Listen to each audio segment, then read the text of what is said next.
এটা ইংলিশের ওপরে একটা কবিতাকে বেস করে একটা সিরিয়াল। উই আর সেভেন একটা কবিতা আছে। কার লেখা বলো সেটা? লেখা। Very nice. আরে মানেটা চাইলে স্যারকে বুঝিয়ে দিতে পারো।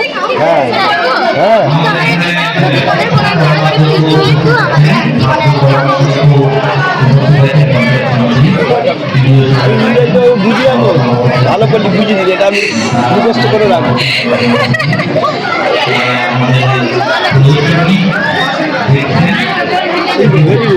এটা পিছিয়ে দাঁড়াও,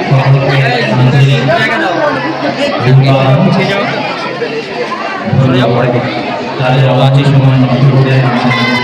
এটা হচ্ছে অটাম, শরতের দৃশ্যাবলী, ইংল্যান্ডের অটাম।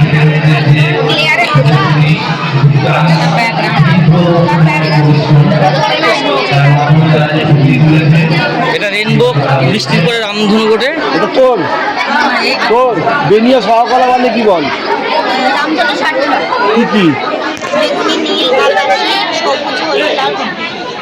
তাই তাকে বেনিয়া সহকলা বল, তাই তো? এখন দেখা যায় রামধনু, হ্যাঁ দেখা যায়। দেখা যায়, তুই দেখেছিস রামধনু?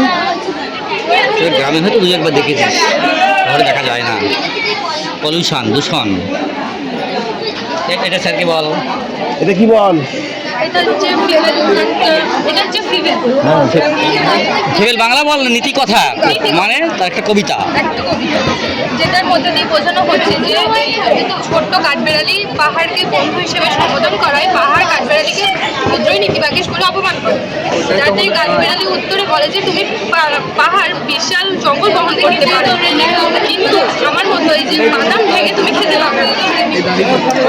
তো মানে পৃথিবীতে যা কিছুই আছে সব কিছুই নিজস্ব একটা অস্তিত্ব বলেই সে টিকে থাকে, সেই জন্য সে টিকে। কেউই অবহেলিত নয়। ট্যালেন্টস ডিফার, প্রতিভা ভিন্ন ভিন্ন হতে পারে। মানে এটা আমাদের জীবনের কি শিক্ষা দেয়? যে সব মানে সব কিছু নিয়ে অহংকার করা উচিত নয়, বড় জিনিস নিয়ে অহংকার করা উচিত।